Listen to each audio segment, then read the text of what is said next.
This show is brought to you by our patrons at patreon.com/Elder Scrolls Lorecast.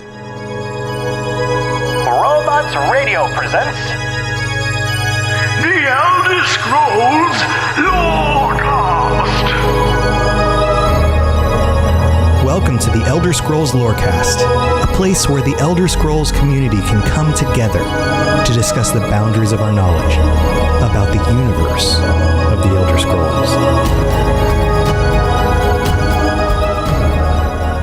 Adventurers, it is time again for the Elder Scrolls Lorecast. It is Thursday night, 9 p.m. Eastern. We are now 9 p.m. Eastern on Thursday nights on the twitch.tv/Robots Radio channel.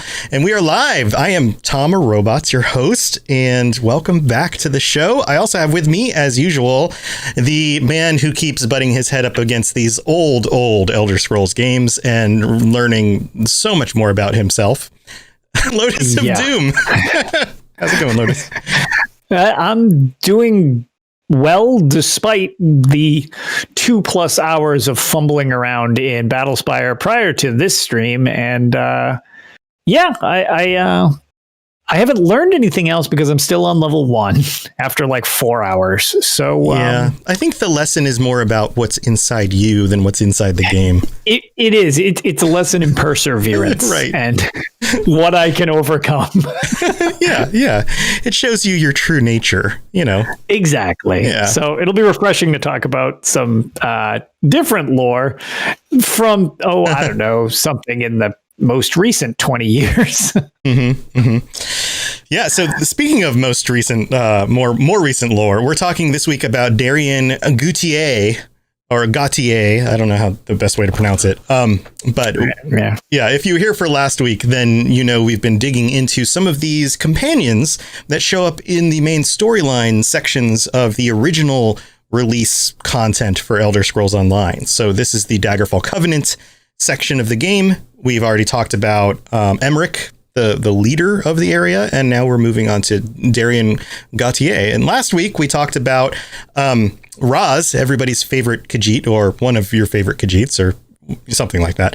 I think Maik is a good toss up into that another mix. Good contender. Yeah, good contender. And there's a number of other ones. Khajiit are pretty cool. But now we're moving on to Darien, and we were talking about these three characters, Darien, Raz, and Naryu, and how they're all similar and yet different. They all kind of act as guides, as the people that you end up talking to the most in these adventures, and yet they're all a little bit different. They're all a little sketchy, a little bit shady in their own ways, you know? Yes, definitely. What do you call it? And Darien will be the representative, so to speak, for the Daggerfall Covenant side of things. And something that more so than with Raz, we may want to mention just in advance a little bit. This one might be a little more spoilery, so to speak, because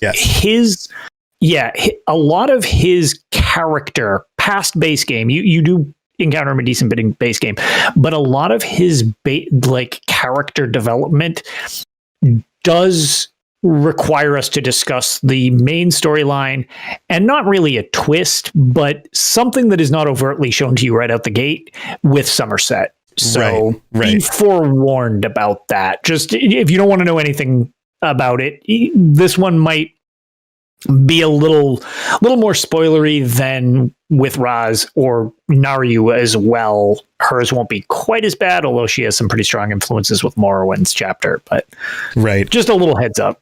Yeah, and I've organized this in a way where we're actually going to go through a journal in order to get a sense of his personality first. It's kind of the reverse order that we did last one. Last one we talked about the character, and then we read a document that, you know, details about that character, about Raz, from another person's perspective.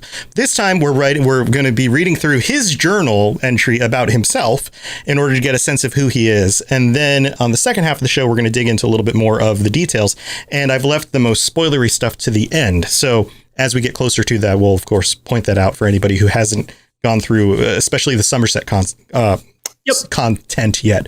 But The best way to put this is that if you play through the Daggerfall Covenant stuff, it kind of leaves you with a bit of a cliffhanger as to what exactly happens with Darien, and then you end up learning a lot more later on, which is a fun reveal. So it's one of those things I don't want to have to spoil for anybody who's really hasn't played through it yet. So yeah, the Summerset story is a great one. So that's another thing, that again, it's not there are twists in the Summerset story that are not related to him. He is just like part of it that you might not be immediately aware of. So that's all. It's just depending upon the degree of going in fresh, you just decide how much you're comfortable with.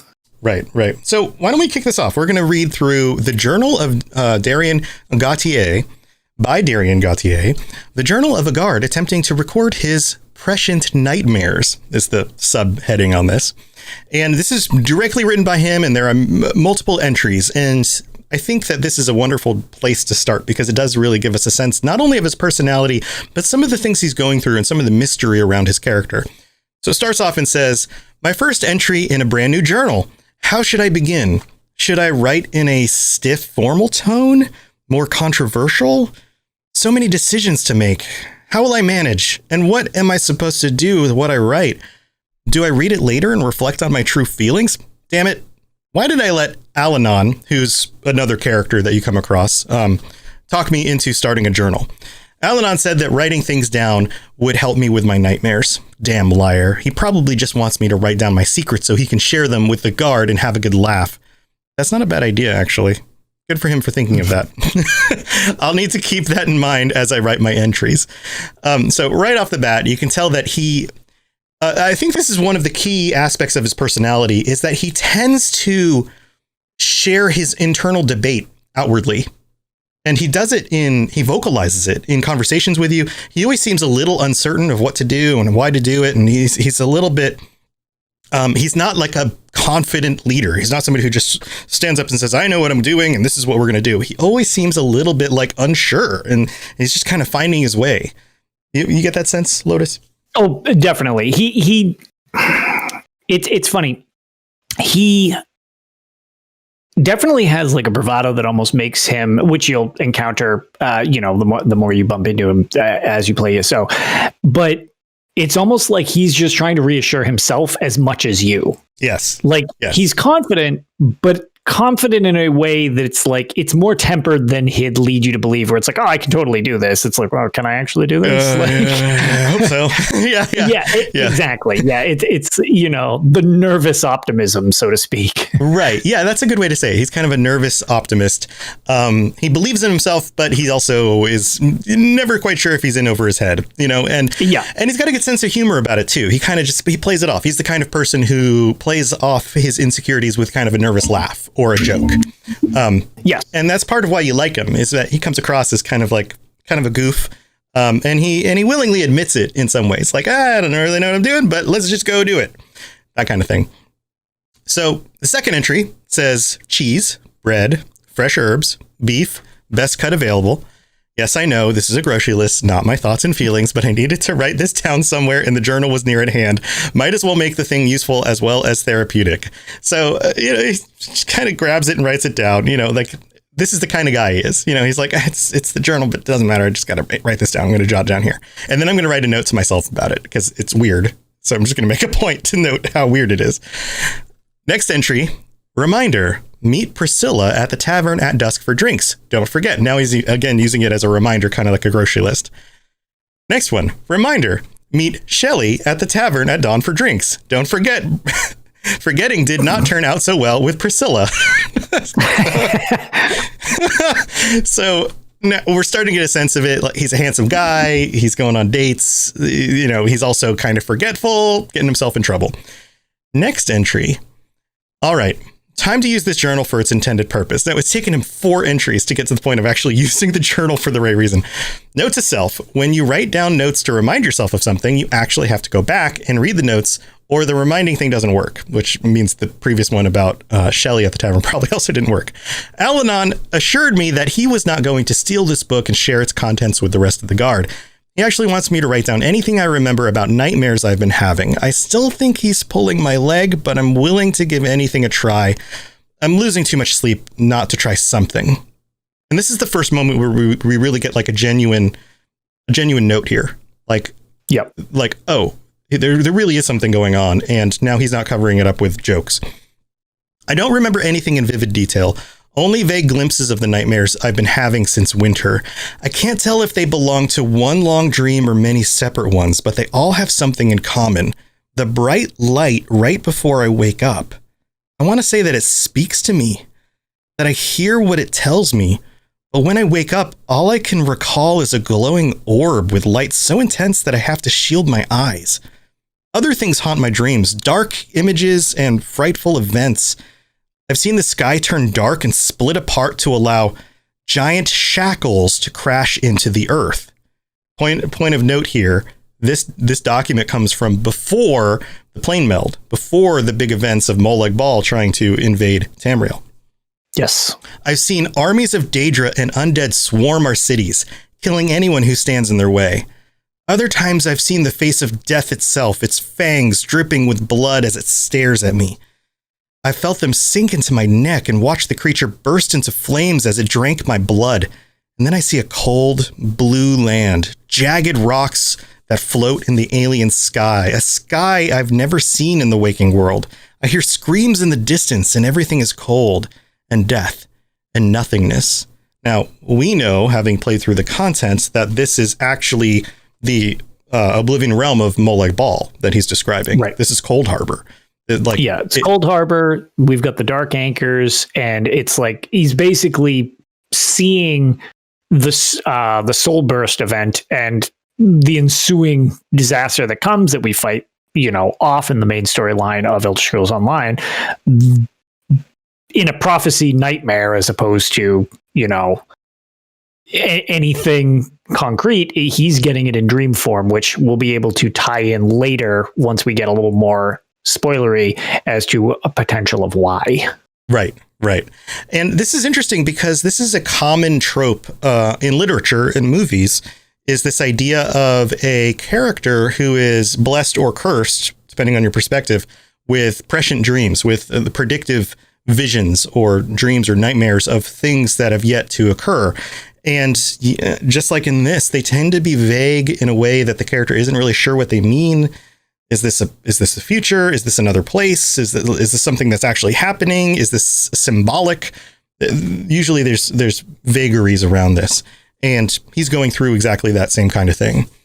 This entry goes on and says, then the light appears once more as if to guide me to safety, to tell me something, to say, and that's when I wake up. I exhaust myself, I drink too much, and still the nightmares come to me. I really need to get a good night's sleep. So you can see that he's trying to self-medicate even, that these dreams have been so pressing on him and keeping him from sleeping well that he's drinking a lot of alcohol in order to try to knock himself out, but they still come.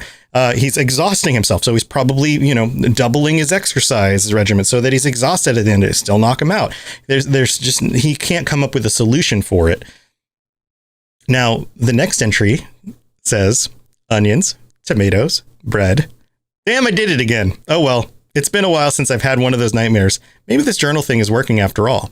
So he's using it as a grocery list again, but he's also still a shopping list, but he's also seems to be making some progress here. Then the final entry in the journal. I can't believe it. It's happening. It's actually happening. I don't know if I should be horrified or, well, I don't know what to think. All I know is that this isn't a dream. Anchors from the sky are falling all around Tamriel. We're being invaded. May whatever gods favor us watch over us. My nightmares are coming true. I can't let Al-Anon know about this. He'll think I'm some sort of prophet or something and make a big deal. I definitely don't want that to happen. So the final thing here is obviously this starts to happen, right? But we also get the sense that he doesn't see himself as an important, key person in any sort of story. He sees himself as just a dude who's part of the city guard doing his thing. He doesn't want to be known as a prophet. He doesn't want to hold any special role in anything. He just kind of wants to do his job and go on with it. And now, oh God, the world is being invaded from Oblivion. And that's where this leaves off. Thoughts, Lotus? So interestingly enough, that last bit that you said, where he doesn't really view himself as like he's more of a participant than like the front running character in the scenario. It's kind of ironic because that very much becomes his role in relation to you playing Elder Scrolls Online. So it's almost self-referential in his character is actually doing what they do to progress your story along. And later on, it aligns that he almost perpetually is put in a scenario where he's there to help move somebody else along their path rather than he has his own meaning and his purpose, but his purpose is more or less to fulfill someone else's purpose rather than himself. Yeah, he's like a key support character. That is his I don't know, raison d'etre, reason to be, right? Like exactly. That he's is there who he so is. somebody else succeeds, which is an interesting design for his character, especially since he sees it in himself starting out right out the gate. Yeah. And talking about other literature, I mean, he's the Sam to your Frodo. You know, and that is a wonderful character. In fact, when J.R.R. Tolkien was asked who the most important character in the Lord of the Rings was, his answer was Sam. Because Frodo, for the line itself that they use in the movie of "I can't carry the ring, but I can carry you," that's the whole thing. Is that Frodo could never have achieved what he achieved on his own. Yes, he was heroic. Yes, he bared a great burden. But Sam is the only one who bared both that great burden and the person bearing the burden. That's very true. So it's if it wasn't for the humility and the humble nature of that kind of person, that never would have been achieved. And there's a whole background as to why Tolkien believed that, having to do with his serving in World War I and all that stuff, which is a completely other topic. But it is interesting. I think that we don't get enough of these kinds of characters because they're important. And they actually, although most of us want to see ourselves as the main protagonists in our own lives, we're really, most of the time, we're not. We probably have more to identify ourselves with somebody like Darien than we do with, somebody like Frodo. Oftentimes we are a support role, and by doing a good job as a support role, we help everybody win. Like that's more often true than being the main hero. So it's an interesting thing to have here. Now, after the break in the middle, we're going to go talk about some of his background, and then we'll get to the more spoilery stuff that we've got. Any other thoughts before we thank our patrons? No, I was going to say I'll be very interested actually once we get into the later bits with Darien. What you think, because you've completed Summerset, correct? Mm-hmm. Yeah. Okay, yep. Perfect. Yeah. There's one thing that we'll get into that I'm very curious. I always love hearing other people's opinion on a very specific thing that we'll get into later. Okay, it's been a while, so I'll have to remember. Right, I hope the thing you're going to point out I'll remember, but. I guess we'll see. I guess we'll find out. All right, let's go thank our patrons, and we'll be back with the rest of the story about Darien. The skies are marked with numberless sparks, each a fire, and every one a sign. This is the middle of the show, and this is where we get to thank our patrons for being so freaking awesome. You guys are amazing, and there's a number of you who signed up in January that we have to thank because we're now into February. We've got all the signups in January to go over. So let's just go down the list. We have Noodle Al Dente, who thank you to Noodle Al Dente for being our tier 5 sub. He re-upped to tier 5. He was tier 6 in December, re-upped to tier 5 in January. Thank you again for that support, Noodle. You are amazing. We have Jacob P.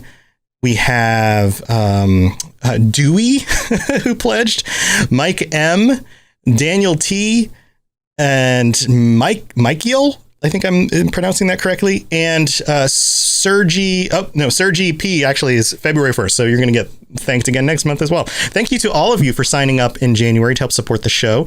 You guys are amazing. We really, really do appreciate it. And if you are interested in getting episodes early, the extended versions of these episodes where Lotus and I and the chat kind of go on a little bit after we get through the the credits at the end, or all sorts of other stuff, like being able to guest on a show, discounts on the t-shirts and things like that on the store.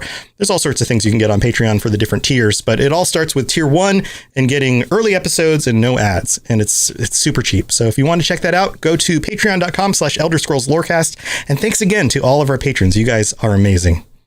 Yes, you're entirely brilliant. Conquering madness and all that. Blah, blah, blah, blah, blah. All right, Lotus, let's dig into some of his background. And I'm pulling this from the UESP article about it because they do such a good job of kind of consolidating it down. And it says here, group over there. Yeah, awesome group. It says here, Darien remembered very little of his childhood, considering it all a big blur. He is known to have had a father, General Gautier, who was a high-ranking member of the Lion Guard and member of the Gautier noble family of Camlorn, but had no recollection of a mother. Darien would later discover that his mother was effectually, and this is where the spoilers show up. So if you don't want to hear spoilers, cut this out. Like, this is it right here. So here we go. His mother was effectually Miridia, the Daedra Prince Miridia, the Lady of Light, being brought into Tamriel as her vessel and last light. Before the plane meld began, he began having strange premonitions of dark anchors and Daedra invading Tamriel, which we just read about, each one ending with a strange light guiding him to safety. Wonder whose light that was. Now we get a sense of like, okay, maybe this is what's going on here. In the Second Era, 582, his nightmares became reality when the dark anchors started to fall and the plane meld proper had started. Opting to keep his prophetic dreams secret, he helped keep the peace in the Daggerfall Covenant the best he could. He defended Camlorn with Falchu and helped thwart the plans of Angoth, the Gravesinger's Bloodthorn cult at Cath Bedrod, as well as joining forces with both the Vestige, which is your player character, Gabriel Benel, and the Mages Guild to protect Queen Azila from the Imperial plot. Now, of course, these are all storylines you play through, and he takes part in them, and you take part in them as well. During the invasion of Cold Harbor, Darien chose to join the Fighters Guild in their assault and would prove to be instrumental in the battle against Mola Grunda's forces in the Chasm. When the time came to assault the planar vortex directly and put an end to the plane meld, Darien fought alongside the last Ayleid king to protect the Vestige. And again, these are all big story points that you get to play through. Basically the closing of the campaign for the like mainline Soulburst storyline. Yeah. And then also Vanis Galarian and Gabriel Benel, while they triggered the complete destruction of the planar vortex by detonating the fabled lights of Miridia within. So, of course, Miridia's involvement in this and potentially Darien being there for a reason because she wanted him to be. Yeah. When the battle was over, however, both King Dinar and Darien were apparent casualties of the explosion, with the latter having vanished altogether. So that's where this storyline leaves off, is basically big explosion. Who knows what happened to them? Were they destroyed? Where's Darien? Where's King Dinar? Right. We don't know. And that storyline didn't get completed for a number of years. It was, what, 4 years? It was several years of us being like, so did he die? Like, you don't really hear anything about him. And then, I think it might have been 3 years. Was it 3 years? I think it might have been 3 years. It was a few years to be sure, but I feel like it was 3 years because it was after Hrothgar came out, and it was that year. It's after Morrowind. Then Morrowind, and then Summerset would have followed that. Yeah. So it was probably 3 going on 4 years. It was right in between there, depending upon exact launch dates of when expansions came out and everything. Yeah.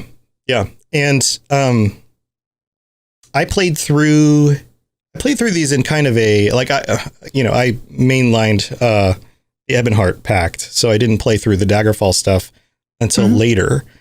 But I believe I did the Daggerfall Covenant, and then I did Morrowind, and then I did Summerset in order. I believe.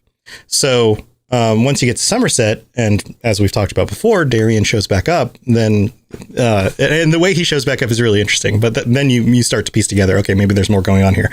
So yeah, exactly. Yeah, so let's continue. It says, in spite of his demise, rumors of Darien's survival still persisted. While assisting the people of Orsinium, the vestige found a strange note seemingly written by Darien himself, claiming to be trapped within the colored rooms. When the note was shown to Gabriel, she speculated that Miridia somehow saved him from the blast and that he is still alive, as his body didn't return to Cold Harbor with them like Dinar's. So, hints that he might still be around, right? Yes, which Orsinium and the Rothgar expansion was pretty much chapters when the game was still sub-based model only. Like it wasn't an optional sub like it is now. It was a mandatory sub, and they hadn't defined chapters the way they're defined now as expansions each year. But essentially, Rothgar and the Orsinium portion of it was it was like a chapter prior to the current chapters, and you got the first nod in that big expansion that maybe he's not gone. Like maybe there's still more to hear from Darien, which I at the time remember being like, oh, okay, so he's possibly not deleted from existence after that, because that alone was like a year later. Yeah, and it's cool. It's cool when, I don't know, it seems like one of those plot points that was planned from the beginning. This idea of like, we're going to have this storyline, this character is going to look like they disappear, we're not going to know what happens about them, we're going to spend some time hinting at it, and then we'll have them come back for something later. Maybe it'll be this thing. Maybe they have that even planned out ahead of time, just kind of rough sketches of like, it'll be this thing in Summerset with these other characters involved. He seemed like a little, it was less like, oh, well, we need to write somebody back in because we need a face. Mm-hmm. This definitely, Darien seems like he was scripted from the beginning to have meaning beyond his initial disappearance in the final fight of Cold Harbor and all of that. So, yeah. So this goes on and says, Gabriel's theory would prove to be correct during the Daedric invasion of Summerset, where Darien finally returns to Nirn as a Knight of Miridia. And this is where, if you've played through Skyrim, you got some of the Miridia stuff done in there, you're going to start kind of having some flashbacks here, because there's things like the Dawnbreaker, there's like the golden armor, like all of this stuff is very much in line with Miridia from the other games. And this is where it starts to show back up. He promised to serve Miridia as her champion and stop the plot of the Triad in exchange for his freedom. The Triad, not to get too into this, was a group of other Daedric princes who were now working together, or at least temporarily working together. We won't get into that too much. And would be given Dawnbreaker as a part of this deal. The magical sword of Miridia, the one that gave you like, what was it, like plus damage to undead or something like that? Yeah, I believe it lit them on fire. Yeah, was one of the side effects of it. It would like ignite undead, and it would. I think it actually caused them to turn as well. So they'd flee from you on fire. Yeah. I believe was one of the effects, if I'm not mistaken. Yeah, and it's a cool sword. It's all bright and lights up, and yeah. So anyway, so he's equipped with Miridia's gear and shows back up. Now, what's cool about the way he shows back up in the expansion is that he doesn't just all of a sudden show back up in the storyline and you like walk up to a group and he's standing there and you have a conversation with him. And this is one of those things I really like about Summerset. And again, we're in spoiler territory, obviously, because we've been here for a little while. But if you haven't done this yet, this is one of the cool parts. So as you're adventuring through Summerset and you're kind of just traveling from one place to another, every so often you'll just catch out of the corner of your screen a little portal will pop open and a golden knight falls out and says like, get back in there. I'll get you. And then he jumps back in the portal or whatever. Right. Yep. And you're just like, what was that? Wait a minute. What? Wait a minute. Like, and it's not scripted. It's not part of a movie. It's not during a specific quest. It's just in between stuff while you're traveling across the world. And it happens a few times. And the first time it happens, I think you only get his voice. So if you happen to recognize the voice, you might be like, wait a minute, I know that voice. Is it? But you get kind of a little bit more accustomed with it the more it happens, and eventually it turns out like, oh no, this is Darien. He's back, and now he's a knight of Miridia, and this is pretty freaking cool. Did you have the same experience I had, Lotus? Yeah, so it was funny because the voice is pretty recognizable, especially if you've already played through the Daggerfall Covenant side, because you interact with them a lot more if you play from one of the other factions. But it might have been years. Much. It might have been years, yeah. So there's still the potential that you don't recognize the voice. But yeah, him just bopping in and out of existence, being panicked, diving back in, or saying like, oh, I've been covered in webs. And then it's like, what? And he just like disappears again. Yeah. He almost shows up for a while because there's no reference point to it is Darien for quite a bit. It's almost like comic relief out of nowhere because you will be doing something completely unrelated and he'll fly out of a portal out of left field. It's so good. There's not necessarily a rhyme or reason to it. It's just while you're doing something else. So ESO breadcrumbs a lot of things, be it mechanics or whatever, and they almost breadcrumb your meeting of him again while you're doing storyline that has nothing to do with what's going to happen in that situation. So yeah, it's pretty entertaining the first time you see it because it's all over the place and he's pretty ridiculous. Right. And it happens so quick and then he's gone and you're like, yep. And then he's just gone again. And you're like, did this have something to do with maybe I was nearby something that triggered it? Or like you get used to the way video games work, right? You're like, okay, something triggered this to happen. What was it, right? Yep. Was it the main story quest? Or did I just finish a quest and so this was going to happen on my way to the next quest? Is it where I am in the map? Is there something going on in like a dungeon nearby? Like, well, what is this thing? Why is it going on? But I love stuff like that in games that breaks your understanding of how the game might have been scripted or made, because that creates mystery. When everything in the game seems like it's just kind of scripted and you're just going from one thing to the next and to the next, and this thing gets triggered and you can tell like, okay, I entered a room, I triggered a platform or a barrier, then this character started talking. Like it's no longer magic. But when stuff like this happens and things just pop up, it's great. Random encounters, stuff like that. And this shows that they can do stuff like that in the engine. And I think it would be really cool to add more and more. And who knows, maybe this year we'll get some more weird stuff with like portals to the Deadlands and stuff like that, just showing up places. I don't know, but I really like that kind of stuff. Yep. Agreed. So it goes on. It says, unfortunately, the sword would quickly be stolen and corrupted by Nocturnal. She's one of the Triad, or he, she, it. While the Triad invaded Miridia's realm directly to incapacitate her, leaving Darien without orders and without a weapon, which of course puts Darien in his, personal best situation where he's never quite sure about what he's doing and what he should do, but he just perseveres anyway. Nevertheless, he continued onward with his mission and climbed the Crystal Tower with the Vestige and the ex-Psijic Lathan, I believe is how you pronounce the name, in a last-ditch effort to stop Nocturnal from claiming the tower's stone. Lotus, this is one of my most favorite things that has happened in this game at all. Because you're climbing the Crystal Tower while it's descending into like randomness. It's almost like space and time are falling apart while you're doing it. And you're shifting realms in Oblivion at points. Yeah, because the Crystal Tower spans multiple places. It's not just in Nirn. Correct. And again, we're pretty deep into spoilerific stuff, but there is another situation where someone is too far away from what they're using as a grounding while you're going up the tower to stay like pulled into reality proper, so to speak.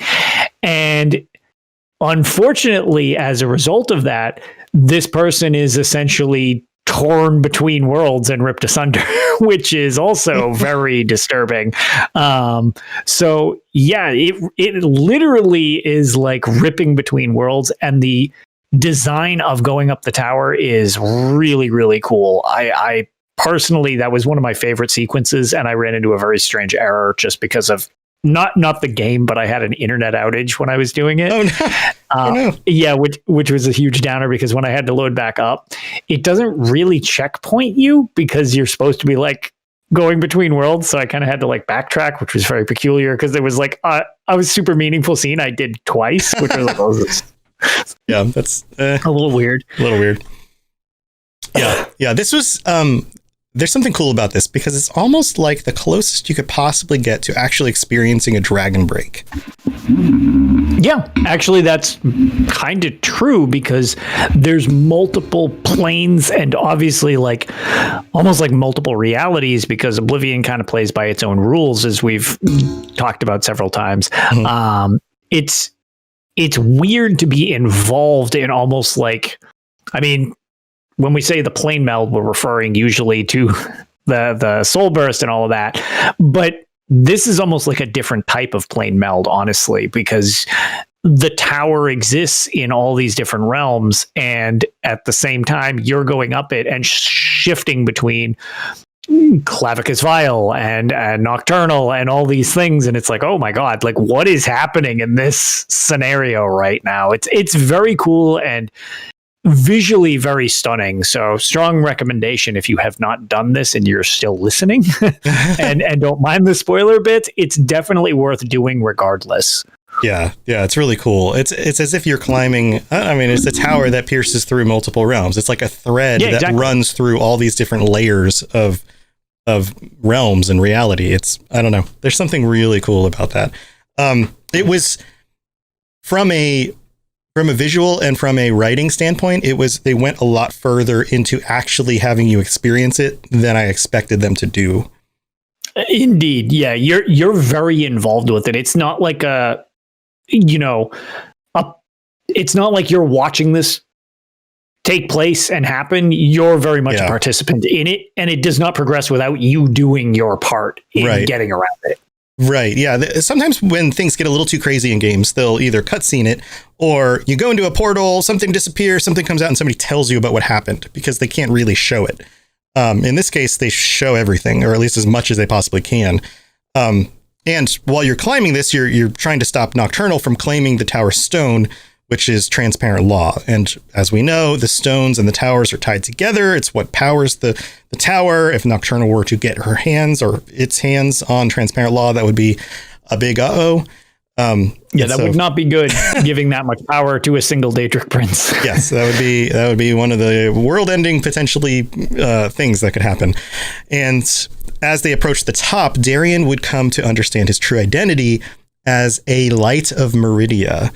So the fact that Miridia was his mother and the connection to her means that he was much more than he ever expected that he would be, and was able to sacrifice himself and his remaining energy in order to purify Dawnbreaker for the vestige, which is what Lotus was talking about, for you to use to then stop Miridia, maintain the tower, stop the stone, transparent law, from falling into her hands, and basically put the universe back together again. And it's really cool. It's one of those like epic endings that could have been the end of a main storyline. I mean, this could have been huge. And some of my favorite stuff here in Lotus is like when you come across the other Daedra and you come across multiple of them. At the same time. And it's not just, Miridia showing up in somebody's body or Sheogorath, who looks the same size as you do when you talk to him. Like these are like gigantic towering Daedra all like yelling at each other because they're trying to work together and they hate each other anyway. And like those kinds of scenes are so good. They're so good because it makes you feel like, okay, yeah, I'm this tiny little thing and I got to stop you guys. How am I going to do this? Very cool stuff. So that's the story of Darien as we have it so far. And it seems as if he sacrificed himself. And again, we have this, literary trope of sacrificing yourself in order to save the world, kind of a messiah kind of thing going on with Darien, even though he's not necessarily the main character. He's kind of a supporting character that helps you out. But you have, a character who's basically the son of a god in Elder Scrolls terms, a Daedric lord, and sacrifices himself in order to make things right. Now, what's interesting about this is that Miridia isn't necessarily... Miridia's still a Daedric prince. Miridia has her own intentions, right? Like, yes, maybe she doesn't want the transparent law to fall in the hands of Nocturnal, but at the same time, like, what other intentions does she have here? You know, like, what is the goal in all of this? Just to stop them? Right. You know, like, sometimes things line up and they work out for, you know, mortals, which seems to be the case here. But at the same time, does that further maybe some of her ambitions by keeping the other Daedra at bay? Exactly. Because as we know, Daedra, as well as very specifically the Daedric princes, Miridia in particular, isn't good, so to speak. She just tends to have similar alignments in more scenarios than some of the other Daedric princes. Right. So we're both working toward a common goal, but less she's helping us to help us, more helping us because it's convenient, as she's also trying to do something.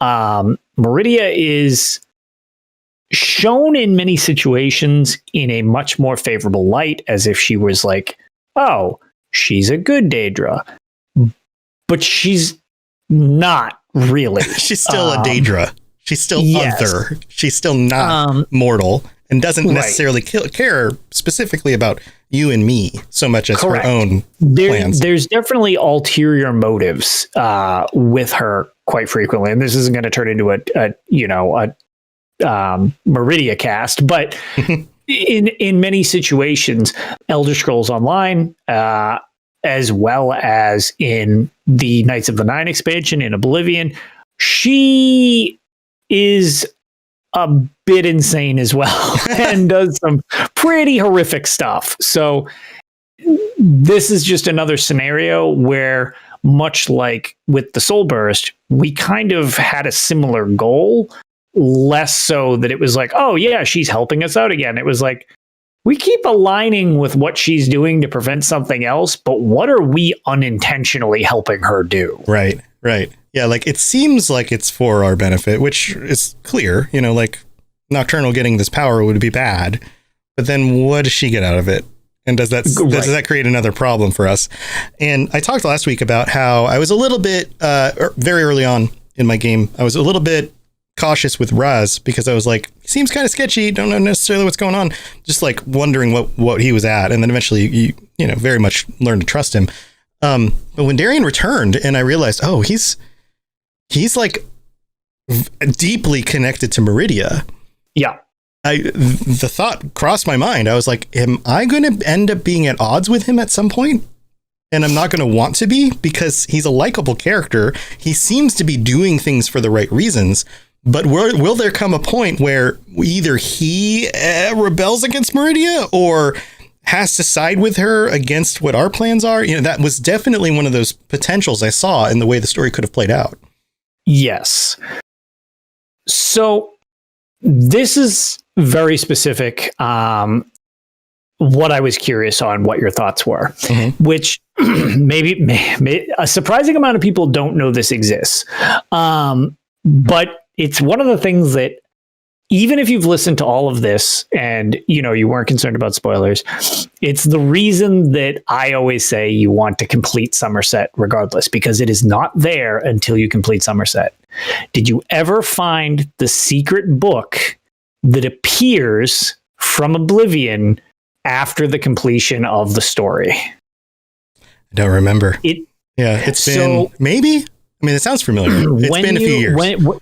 Okay, so as an overview, without specifically just reading the book itself, what happens is when you stop the Daedric Dryad, and again, poor Darien is sacrificed to empower you to succeed, and he gets the short end of the stick. If you're standing after the, you know, oh, thank you for everything, blah, blah, blah. You're talking to the proxy queen. You're talking to Razumdar.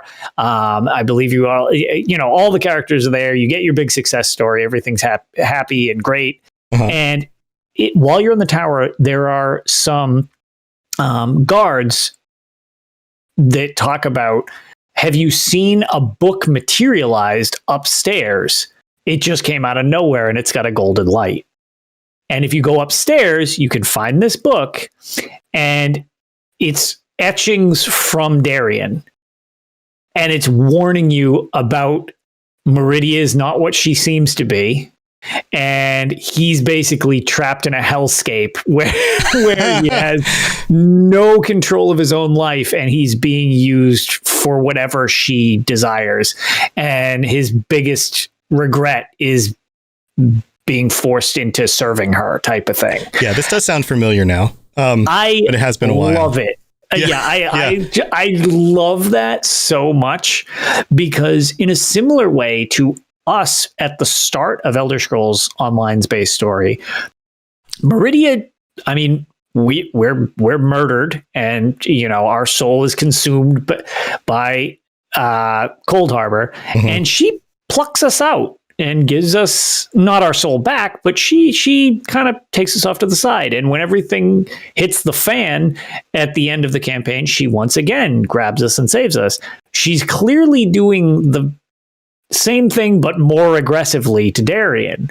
So his role yet again doesn't seem like it's over, even though he's essentially died twice now. Right. And is being used as a Daedric plaything. I love the introduction of that book, and I strongly suggest that you just complete that storyline for the sake of experiencing how it materializes, and you get to read it in his own words, because that's why I specifically don't want to read that book verbatim we do with some of the other ones. Yeah, I pulled it up again. Yes, I remember this now. Yeah. Okay, you know what I'm talking about? Okay, perfect. Yeah. So that is I felt that was a great conclusion, and I'm not a huge fan of constant resurrection of characters or whatever without it being thought out. The fact that he's being tortured like this, where it seems like he keeps coming in to save the day and it's all heroic, and when you get to see bits and pieces of his side, he's literally in hell right now. So it's an interesting take on what seems like you just saved the day. Did you actually just save the day? Or, like you said, are we going to encounter him again? Because if we have to ever fight Miridia, which we went on a tirade on Tales of Tamriel about how we think a reckoning with Miridia is coming, will we need to be on the opposite side of the fighting lines from Darien? Because he might not have the ability to control pulling away from her. Right. Yeah, that is a good question. The other thing that's interesting about this is that death is one type of sacrifice, but unending torment, or at least torment where you don't know it's going to end, is in some ways even worse. Yes. So, because death is an escape from something like that. And so that makes his sacrifice even more noble and tragic, the fact that he is stuck into something like this. Now, I would expect that... so if he would... Speculating here, just the way these kinds of stories play out and the things that cross my mind for what could possibly happen. So let's say a reckoning with Miridia happens, we end up at odds with her, and Darien gets sent into the foray. The Golden Knight shows up, and now he's on the other side of the battle lines, right?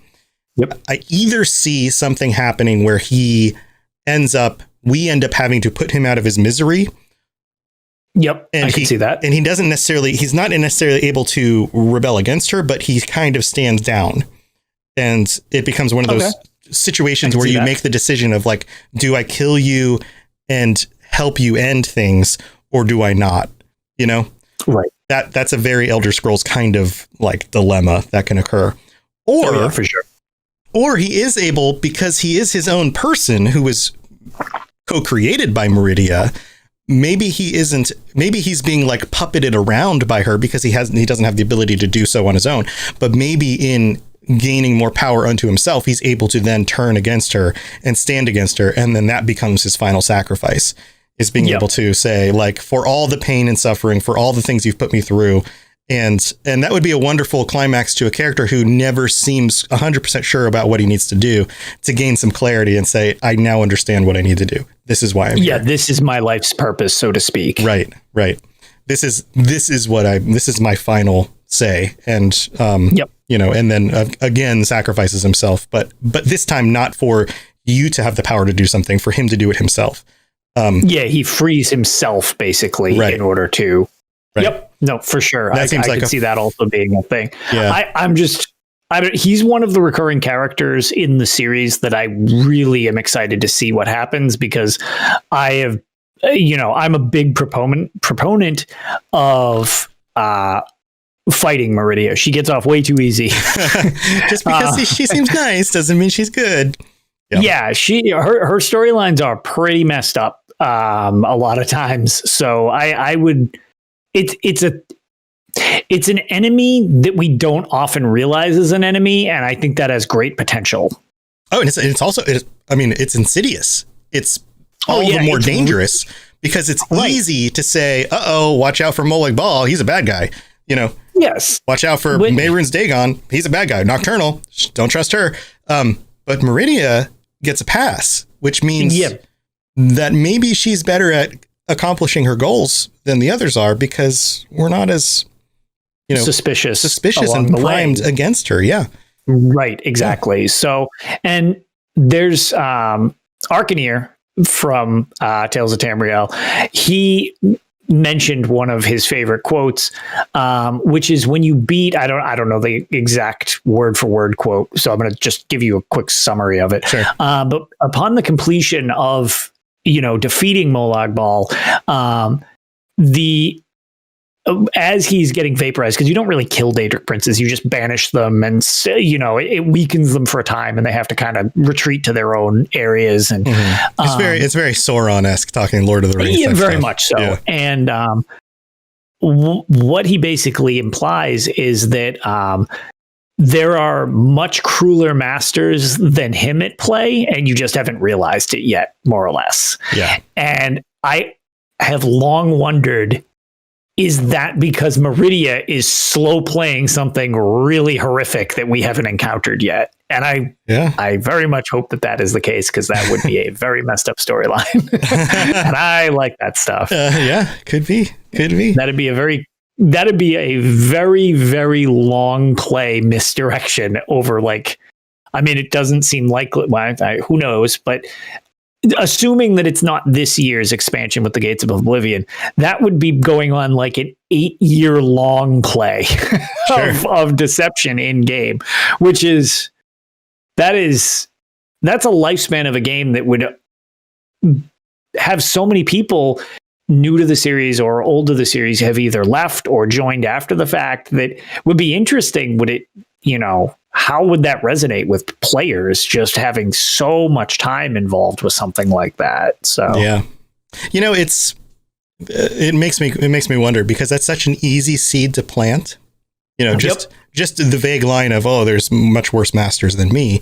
Mm-hmm. When you plant that into a story, that's an easy seed to say, I'm going to figure out what this means in the future. I'll just put this here, because then people will be like, that's what he was talking about, even though I don't know necessarily yet what that means. Right. Or it could be very intentional. Like, it could be one or the other, you know? Yeah, exactly. So I don't know. Or it could mean any number of the things that have currently happened, you know, like maybe Nocturnal would have been a worse master. Maybe. Right. We've maybe the vampire lords, and, you know, like. Yeah, it was the Grey Host. Yeah, the Grey Host. You know. Who knows? But it's just interesting speculation, as it seems like her arc specifically involving Darien are not necessarily done. Mm-hmm. Mm-hmm. Yeah. Delta in chat says, would be a good reminder that none of the Daedric princes are good. Yes, they're just other. Except for Hermaeus Mora. Hermaeus Mora, of course, is good. Of course. Yeah, and madness is just an acceptable. That's an sacrifice. Unfortunate side effect of getting too much awesome information too fast. You got to pace yourself. Right. Why not Hermaeus Mora? I wore my shirt the other day, and I was like, my son always points it out, and he's like, why not Hermaeus Mora? That's funny. So anyway, that's a good place to end our story about Darien, and it's so neat to go through these characters and just look at all the places they connect to the other stories and things. And I don't know. I hope you guys appreciate these as well, because it's kind of a fun way to see how all the pieces work together. So, all right. Well, Lotus, do you have anything going on you want to talk about before we head out? So, we've got normal Tales of Tamriel that we'll be recording on Saturday, barring any catastrophes that happen, which we are prone to doing. And the other thing that I was going to promote going up to the event, the idea is for me to just going to be streaming some ESO on Sunday. What with the Super Bowl being over, I'll be a little more available. But the reason I bring that up, other than shameless self-promotion, is a friend of mine from the community, Dave, has decided to provide me with a copy of the upcoming expansion, Blackwood, for the Xbox console. So I'm going to give it away on my stream on Sunday. Probably, I'm going to post about the exact time, but probably around 5 p.m. Eastern will be when we do the drawing. Just make it simple. If you're in chat, we'll just have it live the whole time, and then I'll just auto pick it. But if you have any interest in winning a copy of the new expansion for Elder Scrolls Online, it'll probably come with the base game. I'm not entirely sure of the details. He's just going to gift it to you. Feel free to stop by. You don't need to buy it or anything like that. It might save you the chance. And if you're curious about the series or just want to get your upgrade for the upcoming year, I will be giving out a copy courtesy of David. So thank you so much, David, for providing that. And I'm excited to get a new home for the upcoming chapter for somebody. That's an awesome prize. It's so nice to have an expansion for free. I was very honored that he was doing that. So that's pretty awesome of him. So yeah, I'll be streaming, and I'll just be doing an ESO stream over at Lotus of Doom on Twitch. So feel free to drop by, and we'll draw that 5 p.m. So awesome stuff. In other news, just today, some sales went up. So anybody listening to this over the weekend is probably going to be able to get the sales. I noticed, at least I'm sure there's lots of sites having sales this weekend because it's kind of a big holiday-ish weekend. But Green Man Gaming has sales on a bunch of Bethesda titles, including ESO and the Greymore expansion. I think is like $14-15 or something right now. I was going to say there's, I think even on the main, just like if you don't have any external way to get it, I think they've got a sale for it. It's like, I believe in Discord, I saw it was like $28 just straight up from the store at the moment. So yeah, there's deals going on it if you're interested in kind of snagging up the previous stuff and getting prepped for the upcoming expansion. Yeah. So Lunar Year sale, save up to 67% and upgrade to Greymore on PC today in my launcher. Wait, when I just look at it. Yeah. Awesome stuff. So if you're one of those people who's been on the fence about Elder Scrolls Online, or you just didn't ever pick up Greymore and you want to pick it up for cheap, now would be a great time to do it. And Lotus and I play on different platforms. Lotus now also has PC, and if you're looking for other people to play, if you're looking for other people to play for our team, play with, the Robots Radio Guild is very active. Play for the Lorecasters. Yeah, the Lorecasters. The Lorecasters are active. You can just jump into our Discord and you'll see people on there talking about, hey, anyone want to jump in? Where do you go find this thing? What do you think about this armor set? All that kind of stuff. So you're welcome to join us on PC. And then I think that's it. I think that's it for now, Lotus. Nothing else comes to mind. But no, I think we got it all. Yeah, thanks for tuning in, everybody. My stuff is the same as it always is. Check out robotsradio.net for all the different shows on the Robots Radio Network. We have a number of shows that have to do with Elder Scrolls and Elder Scrolls lore and that kind of thing. There's a new show I mentioned before that's part of our Rocket Club called Elder Scrolls Off the Rails, which is a fun new show where the host and his wife do the show together. And they play through some of the content and kind of talk through the adventures, kind of similar to some of the stuff I do in my gameplay episodes. But it's really fun because it's the two of them playing through the game and the game audio and them talking through the stuff as they go through the adventure. So it's kind of a neat way to relive some of the storyline that you've already been through in Elder Scrolls Online if you want to do that. So go check that out. Elder Scrolls Off the Rails. It's up on all the different podcatchers out there. And I actually just started it. Did you? Yeah. Yeah, that's awesome. I was going to say, I found out about it from you, and then they set up a Twitter account. So as a result, I was like, oh, and then I just followed that and just started the feed at work. So I just got started there. So, yep. Yeah, that's awesome.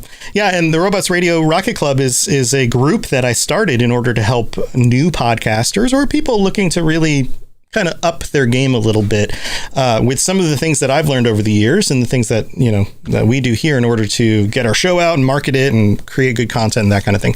So if you're interested in some help with that, go check that out. It's available. Info about it is available on robotsradio.net. So go check it out. All right, Lotus, thanks for joining me again. Chat, thank you for being here. We'll hang out a little bit after the show and talk with you guys about this stuff. I'd love to hear some of your thoughts on the content today. And until next time, stay safe and hopefully you don't become a knight of a Daedric prince because it doesn't seem like the best job in the world. So unless it's Hermaeus Mora. Unless it's Hermaeus. What would a Hermaeus Mora knight be?